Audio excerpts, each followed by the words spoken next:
Ya. Shalom Oma sekalian. Shalom, selamat pagi Halo Mbak Bapak Buna. Ibu. Selamat pagi. Salam, Pagi. selamat Shalom, pagi ya Buna. selamat pagi juga. Shalom Abuna. Shalom, Pagi Mbak selamat Leli. Salam pagi. Oma Leli, selamat Ya. pagi.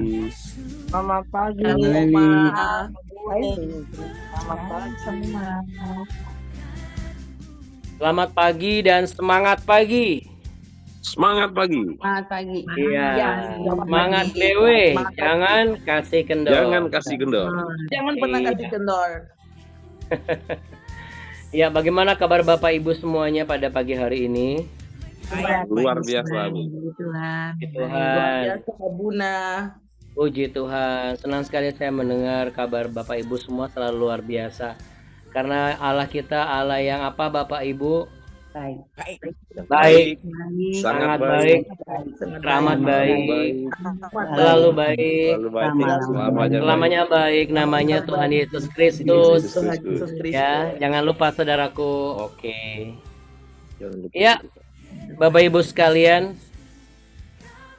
beberapa saat lagi, sekitar 1-2 menit lagi kita akan bisa mulai.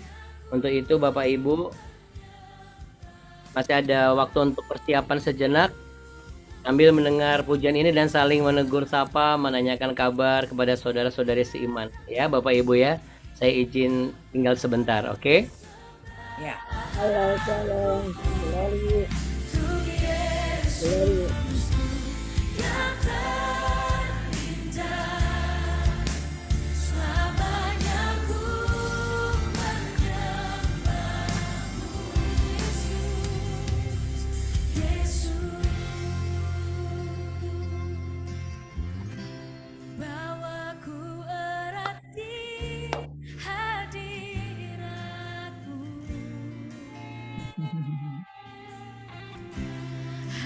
Enggak, Oma Leli. Halo, pagi semua. Pagi. Bu Duma, Asen, Brenda, Iya. Pak Bu Bolon, Salam Bu Lingga, Halo, Lambang, Bunda. Pak Nancy, Bu Risma, salam. semuanya ya. Halo, selamat pagi. Pagi.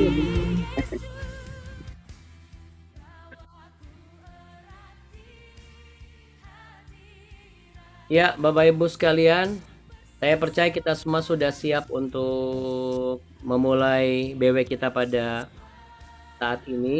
Untuk itu, mari sama-sama kita satu dalam doa. Kita mau persiapkan diri kita di hadapan Tuhan.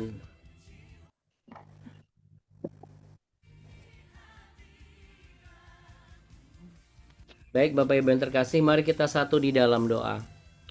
Allah yang mulia, Bapa yang sangat baik, Allah yang kekal, di dalam nama Tuhan Yesus Kristus, kami mengucap syukur dan berterima kasih buat segala kebaikan dan kemurahan yang telah Kau nyatakan dalam kehidupan kami. Bahwasanya untuk selama-lamanya kasih setia Tuhan berlaku dalam kehidupan orang-orang yang tetap setia untuk mencari wajah Tuhan.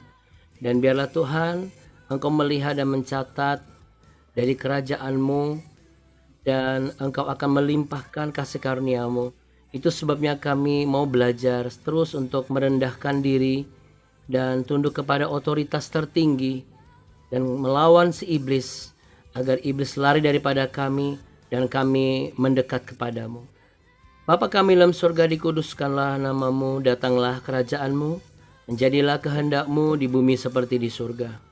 Berikanlah kami pada hari ini makanan kami yang secukupnya, dan ampunilah kami akan kesalahan kami seperti kami juga mengampuni orang yang bersalah kepada kami. Dan janganlah membawa kami ke dalam pencobaan, tapi lepaskanlah kami daripada yang jahat. Karena Engkaulah yang punya kerajaan dan kuasa dan kemuliaan kekal sampai selama-lamanya. Hanya di dalam berkat nama Tuhan Yesus Kristus. Haleluya, kami sepakat. Mari sama-sama katakan amin, Bapak Ibu sekalian. Amin.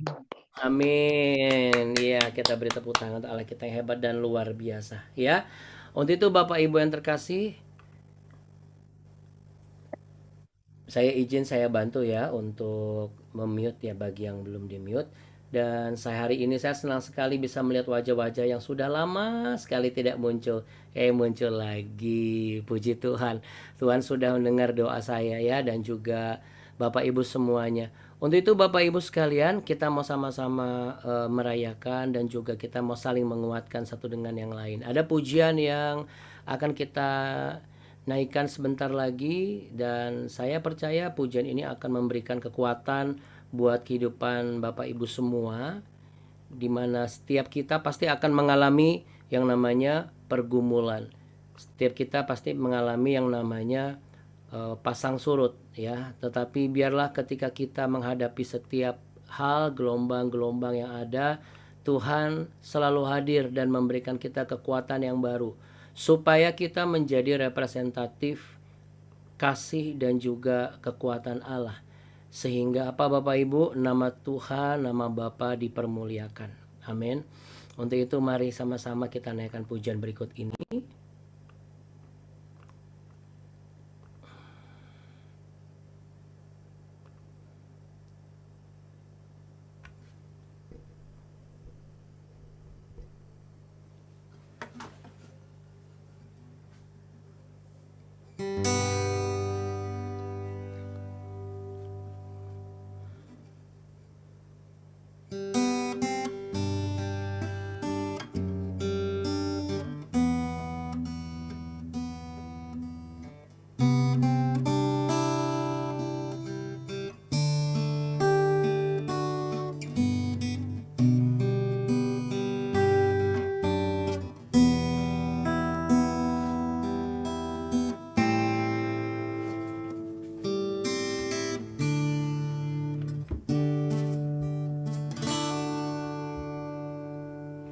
Gelapkah jalan di hidupmu, telah putus harapan, dengan semua kekuatanmu kau tak mampu mengubah sendiri. Namun masih ada kuasa tak terbatas yang masih sanggup mengubahkanmu. Masih ada Tuhan, masih ada kuasa tak terbatas. Dia pencipta semesta, Dia juga sanggup mengubah hidupmu sekarang.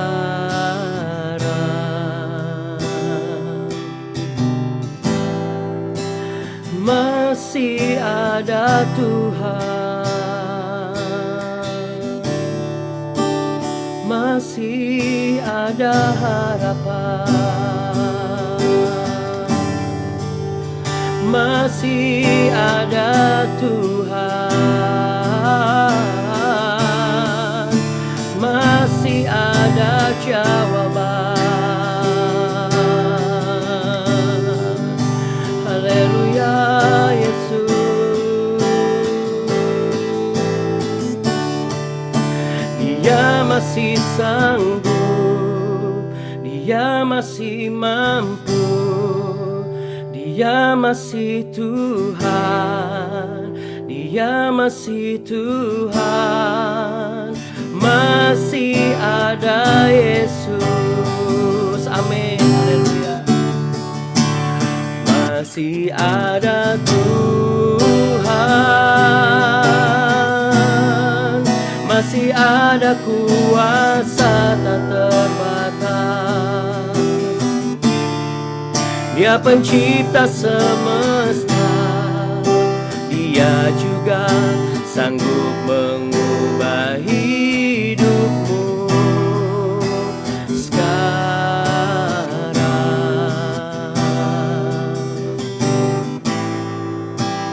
Masih ada Tuhan, masih ada Tuhan. Katakan dengan iman Bapak Ibu. Masih ada harapan. Katakan masih ada Tuhan. Masih ada Tuhan. Masih ada jawaban. Masih ada jawaban. Dia masih sanggup. Dia masih mampu. Dia masih Tuhan. Dia masih Tuhan. Masih ada Yesus.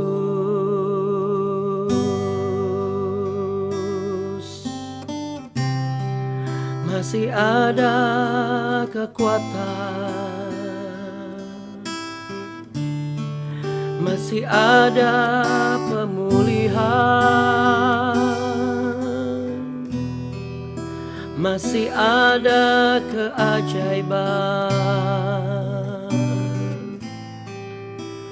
Masih ada Tuhan.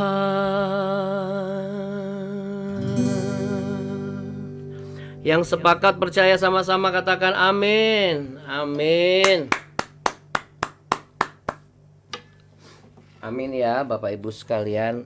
Jadi apapun yang sedang kau alami hari-hari ini, ingat bahwa masih ada Tuhan, masih ada harapan, masih ada jawaban, masih ada tempat di mana kita bersandar.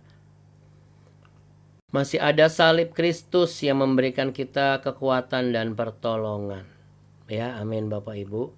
Nah, untuk itu jangan lupa juga masih ada BW Bapak Ibu.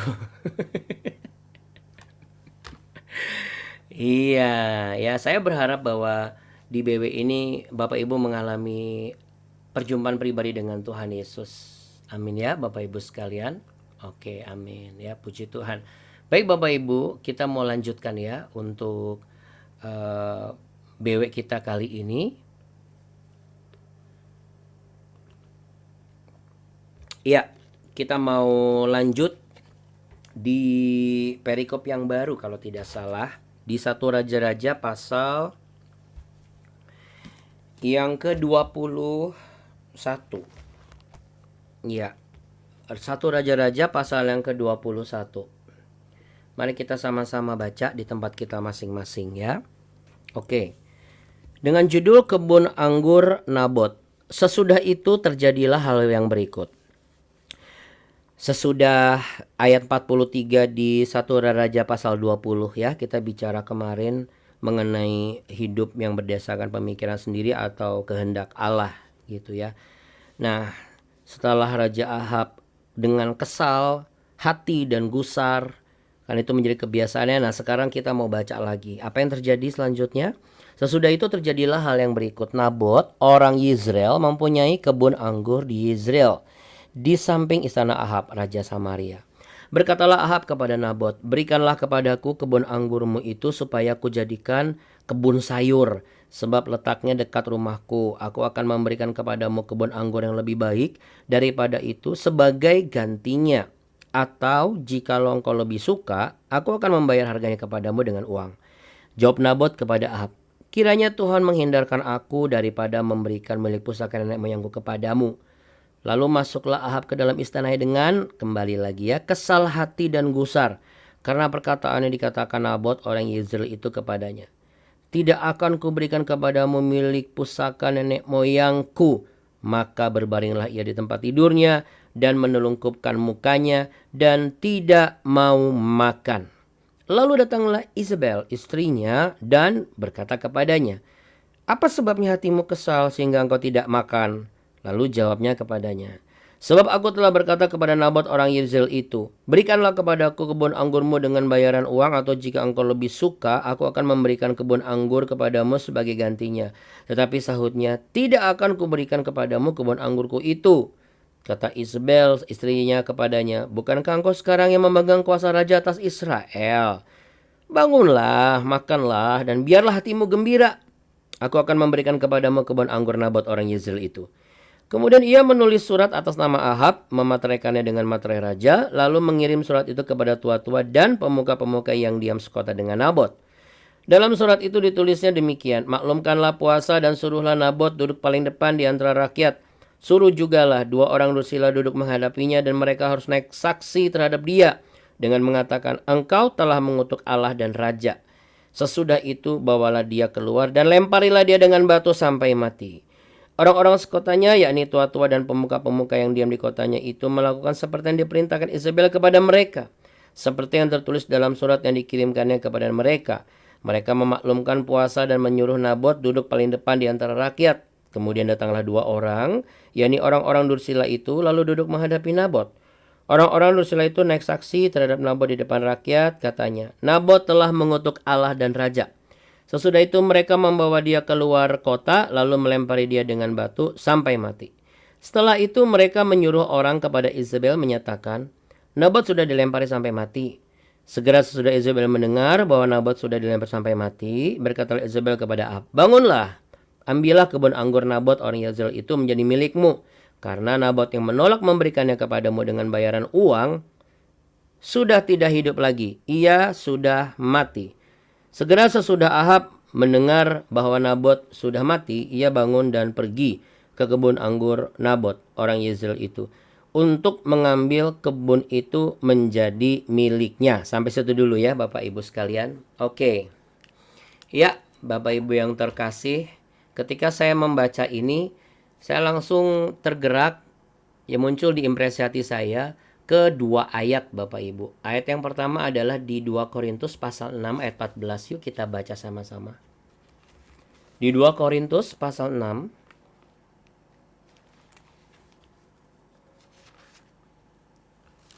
ayat yang ke-14.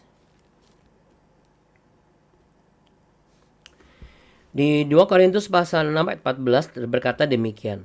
Janganlah kamu merupakan pasangan yang tidak seimbang dengan orang-orang yang tak percaya.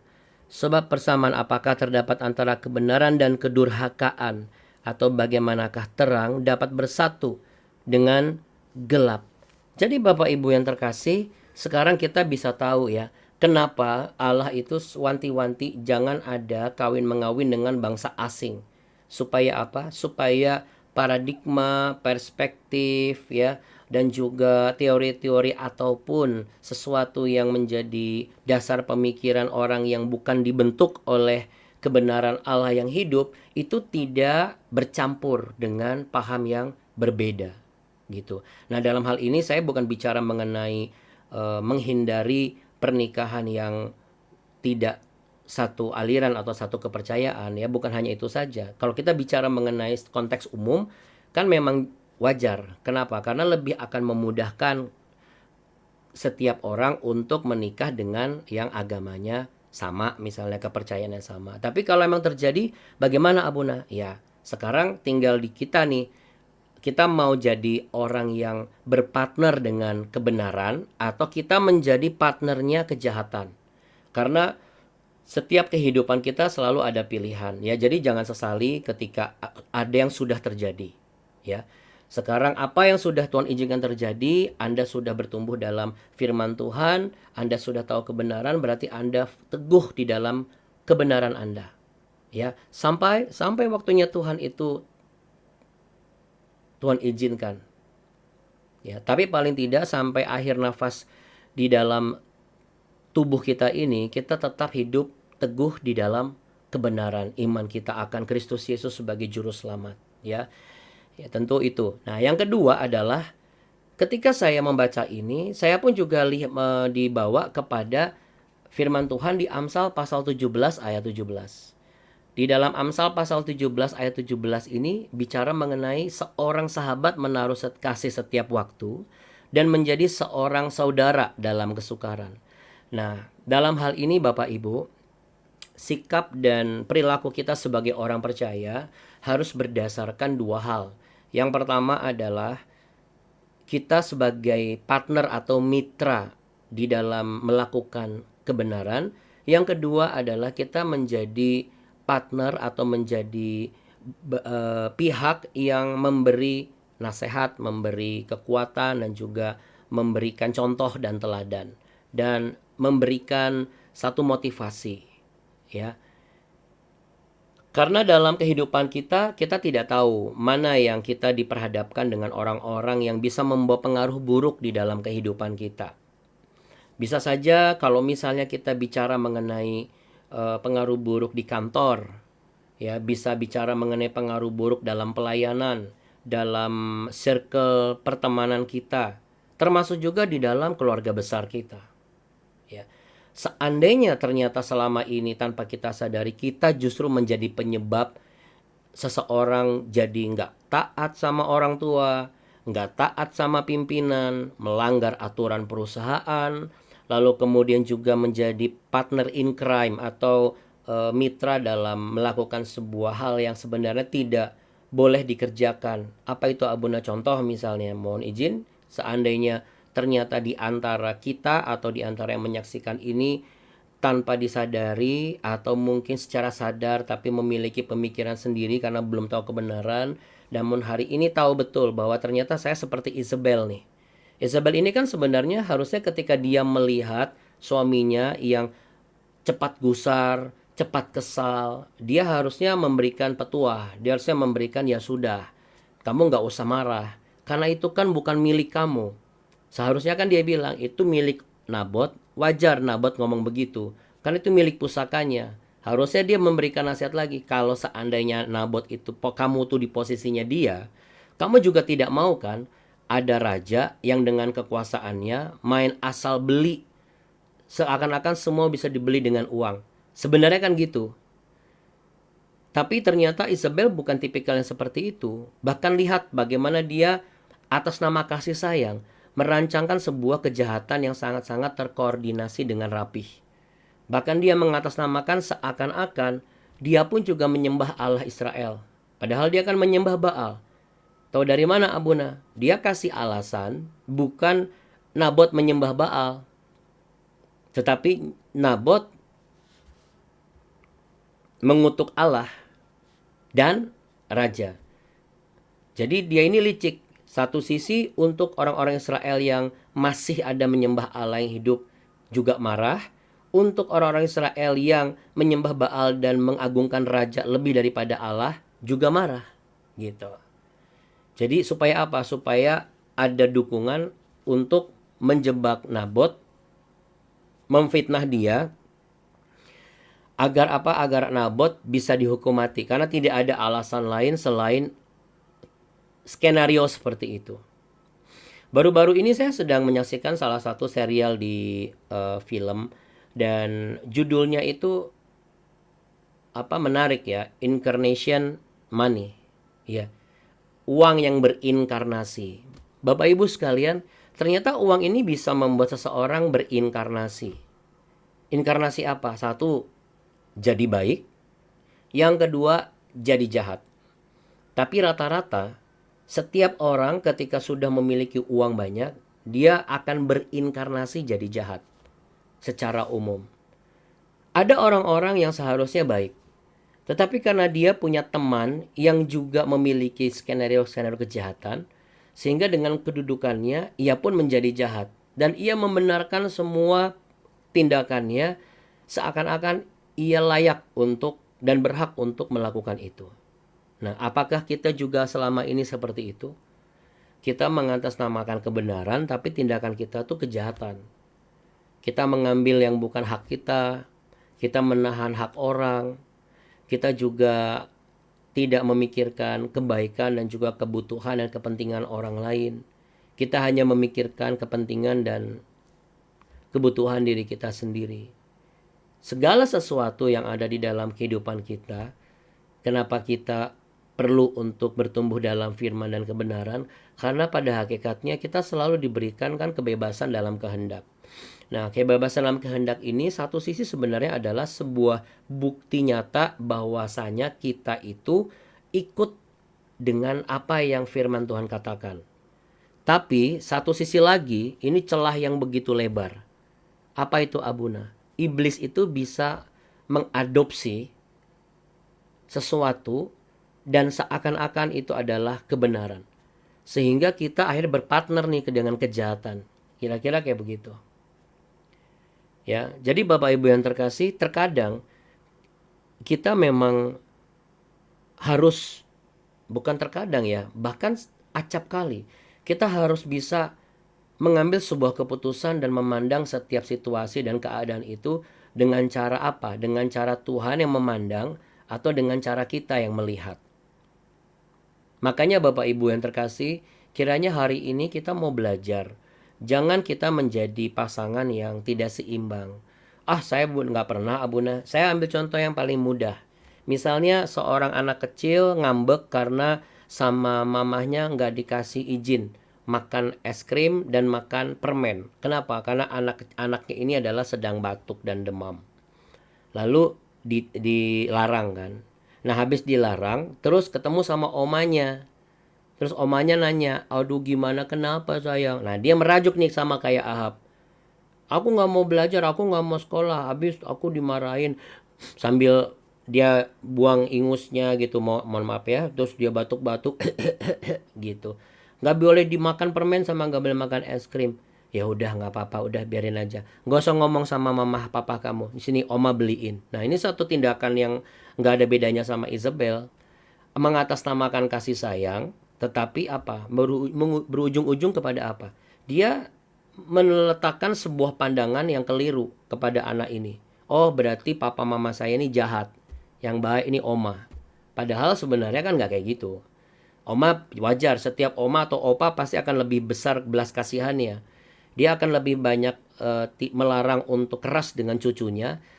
Sementara waktu dulu sebelum menjadi oma opa nih, mungkin lupa bahwa dulu juga keras banget sih sama anaknya yang sekarang jadi papa mama dari cucu kita. Dan ini sering terjadi di dalam kehidupan setiap keluarga, ya. Nah, untuk itu Bapak Ibu sekalian, demikian juga ketika kita menjadi mitra di dalam pekerjaan. Kalau ada mitra kita, ada rekan kita, kemudian merajuk dan dia marah sekali dengan atasan kita maksud saya, atau mungkin bukan atasan kita, atasan dia sendiri gitu. Nah, bagaimana sikap kita? Kita menjadi Isabel atau menjadi orang yang seharusnya kita bisa memberikan dukungan, yaitu sahabat yang menaruh setiap saat waktu dan saudara dalam kesukaran. Karena kalau sahabat yang benar adalah dia akan memberikan pandangan-pandangan yang akan menghindarkan orang yang sedang merajuk ini jatuh semakin dalam.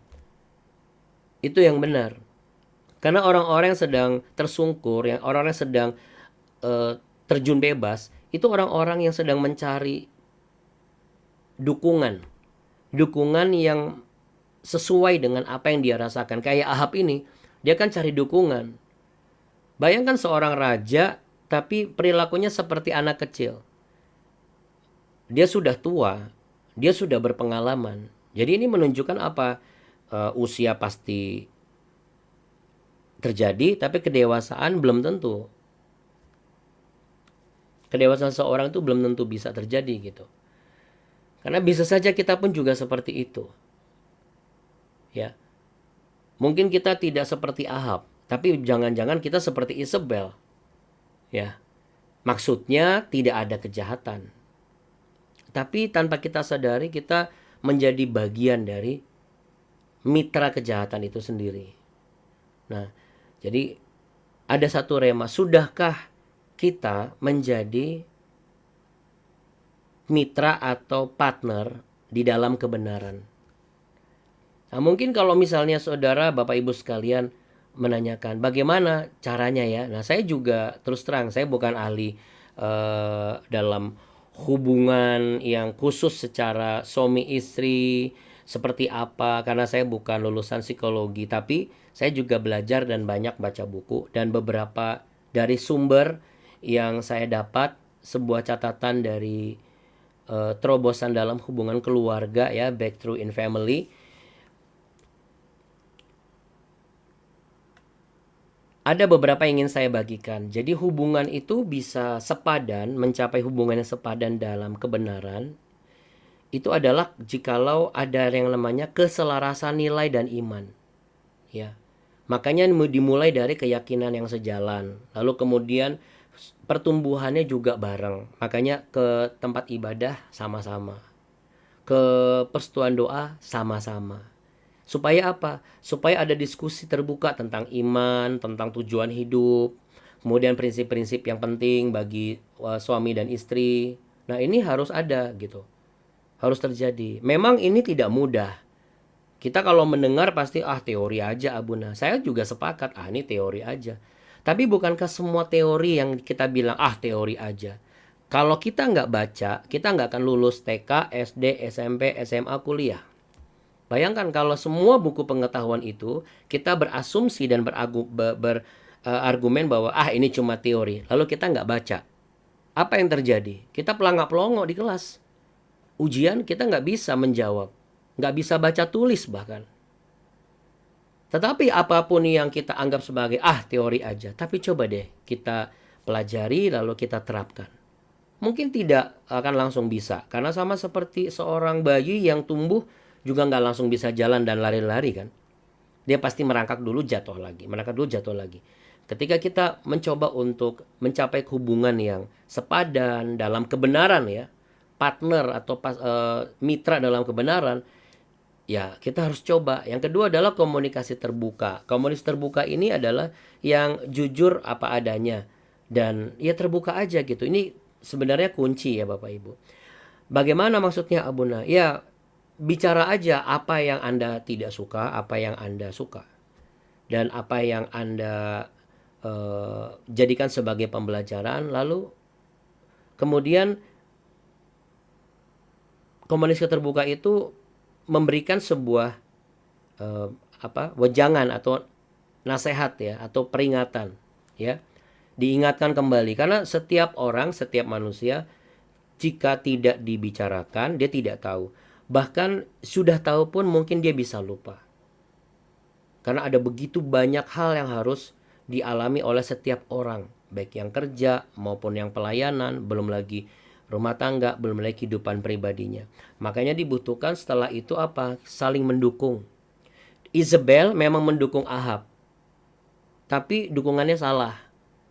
Ilustrasi saya tadi mengenai oma atau opa yang memberikan permen dan es krim oleh cucunya sementara sudah dilarang sama papa mamanya, memang satu sisi kelihatannya sayang. Tapi itu adalah dukungan yang keliru. Ya.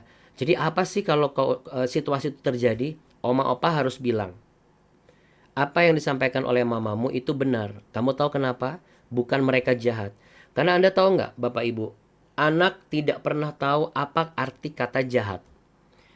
Bayangkan, tetapi ketika kita tidak memberikan sesuatu, dia bisa tahu itu dia menganggap kita jahat. Apa yang dia mau kita nggak turutin, dia langsung ngomong jahat. Sekarang pikir dari mana dia belajar kata jahat. Karena ketika dia berpikir dan mengutarakan itu, iblis itu sedang ada di dalam pikiran dia.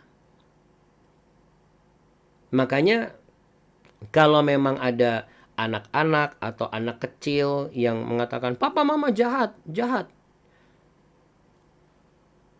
Kita harus lebih sabar karena mereka pun tidak tahu arti kata jahat. Tapi mereka bisa merasakan namun dengan pemahaman yang keliru. Sama seperti Ahab ini. Ahab memandang bahwa Nabot ini jahat.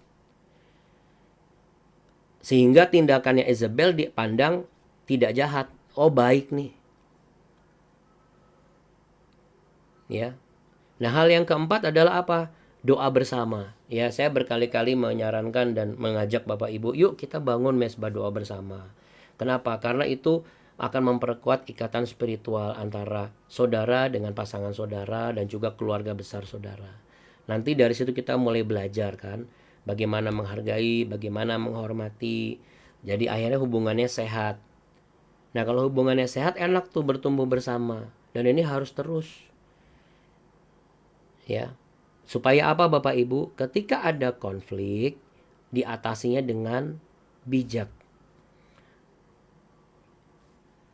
Solusinya yang membangun dan menguatkan, bukan yang memisahkan dan menghancurkan. Ya, Bapak Ibu sekalian. Ya, ini beberapa yang saya sampaikan ini sebenarnya poinnya banyak ya kalau dari source-nya. Tapi saya mau mengambil dua hal saja dari source firman Tuhan. Yang pertama adalah, yuk taruh tangan di dada. Apa yang engkau dengar hari ini, Bapak Ibu, dan juga saudara terkasih, kiranya ini menjadi cermin dalam kehidupan kita pribadi lepas pribadi. Kita di posisi yang mana? Apakah kita selama ini merajuk, lalu kemudian rajukan kita itu mendapat dukungan tanpa kita memandang bahwa dukungan itu sebenarnya melahirkan sebuah kejahatan yang baru. Bukannya memberikan nasihat dan dukungan dan memperbaiki pemikiran yang keliru. Hendaknya setiap kita boleh menyadari dan terbuka di hadapan Tuhan, supaya segala kebenaran firman Tuhan ini akan membentuk saudara dan saya menjadi pasangan yang sepadan dalam kebenaran, bukan pasangan yang sepadan dalam kejahatan. Dan kiranya kita semua juga bisa menjadi sahabat dan saudara dalam segala situasi, yang mungkin tidak harus selalu memberikan jalan keluar dan nasihat, tetapi kita memberikan dukungan doa setiap hari. Dan kita memberikan telinga kita untuk mendengar tanpa kita meneruskan kepada yang lain dan akhirnya menjadi bahan gosip. Kiranya setiap kita boleh melihat di mana posisi kita hari-hari ini. Sebab segala sesuatu yang Tuhan izinkan, kita harus belajar hidup dalam kehendak-Nya. Apa yang Tuhan izinkan semuanya untuk menguji kebenaran di dalam hidup kita. Apa yang sudah terjadi dalam keadaan kita tidak perlu disesali. Yang perlu adalah kita mengambil kebenaran yang sudah kita mengerti saat ini dan kita menerapkan dan kita mempertahankan dalam keteguhan iman, dan kita pastikan untuk terus bertumbuh di dalam kebenaran. Diberkatilah setiap rumah tanggamu, keluargamu, dan juga diberkatilah setiap anak-anakmu dan cucumu. Diberkatilah pekerjaanmu, diberkatilah pelayananmu, diberkatilah karir dan juga perencanaan masa depanmu. Diberkatilah lumbung-lumbungmu dan diberkatilah masa mudamu. Diberkatilah masa tuamu, diberkatilah ketika engkau keluar dan masuk. Diberkatilah dalam segala pemikiranmu, diberkatilah buah kandunganmu. Diberkatilah setiap apa yang engkau akan kerjakan, karena berkat Tuhan yang akan membuatmu berhasil dan beruntung. Bapak Ibu sekalian terkasih, terimalah berkat damai sejahtera ini. Cinta kasih Tuhan Yesus yang begitu indah dan tak terbatas, yang selalu mendidik dan mengajar kita agar kita menjadi pribadi-pribadi yang siap untuk menjadi pasangan yang sepadan dalam kebenaran. Tuhan Yesus memberkatimu berlimpah-limpah-limpah. Tuhan Yesus menyinarimu dengan wajah-Nya dan memberimu kasih karunia. Tuhan Yesus menghadapkan wajah-Nya kepadamu untuk memberimu kehidupan dan masa depan yang penuh harapan indah pada waktunya. Jadilah kuat, jadilah teladan, jadilah pasangan yang sepadan dalam kebenaran, sampai Tuhan Yesus datang kali yang kedua dan menggenapi janjinya atas saudara dan saya, dan kita dikenakan mahkota kemenangan dalam kemuliaan yang kekal. Dalam nama Bapa, Anak, dan Roh Kudus, di dalam berkat nama Tuhan Yesus Kristus yang sepakat dan percaya, sama-sama katakan amin. Amin Bapak Ibu. Amin. Amin ya. Puji Tuhan Bapak Ibu. Baik Bapak Ibu sekalian, terima kasih sudah bergabung pada hari ini. Kita mau menyambut ya, ada Bu Femi. Shalom Bu Femi, sudah lama tidak berdua. Iya, senang sekali Ibu. Enggak apa-apa Bu. Tapi Ibu sehat ya Bu? Puji Tuhan sehat, Abuna. Tuhan ya. Iya. Terima kasih ya untuk Bapak Ibu semua yang tidak bisa saya sebut satu persatu nih, karena semuanya hari ini puji Tuhan ada 34 orang. Puji Tuhan. Bu Yustin, bagaimana Bu Yustin? Sudah sehat ya Bu? Semakin kuat dan bertumbuh. Doa kami menyertai Ibu selalu ya. Oke Bapak Ibu sekalian, selamat bekerja dan pastikan tetap menjadi pasangan yang sepadan dalam kebenaran. Tuhan Yesus memberkati, sampai jumpa besok ya Bapak Ibu. Besok itu lanjutannya. Ada satu lagi nih, ada Ibu Ana. Halo Ibu Ana. Salam buat Pak Charles ya. Ibu Ana yang di Las Vegas. Wah, puji Tuhan. Kita katakan shalom Bapak Ibu. Shalom Bapak. Shalom Bu Ana. Malam Bu Ana. Mana? Bu Ana dan Pak Charles. Di sana kalau tidak salah waktunya siang, jam 2 siang. Oke, dan juga Ibu Marta juga kembali hadir. Baik Bapak Ibu sekalian, terima kasih banyak. Sampai jumpa besok. Tetap semangat, jangan Jangan kasih kendor. jangan kasih kendor. Tuhan Yesus memberkati. Dah. Ya, sama-sama. Sama-sama. Besok berkumpul lagi, ketemu lagi dengan semangat. Amin. Amin, amin, amin, Ibu Lingga. Terima kasih, Ibu. Tuhan berkati. Bye. Sampai jumpa besok. Sama.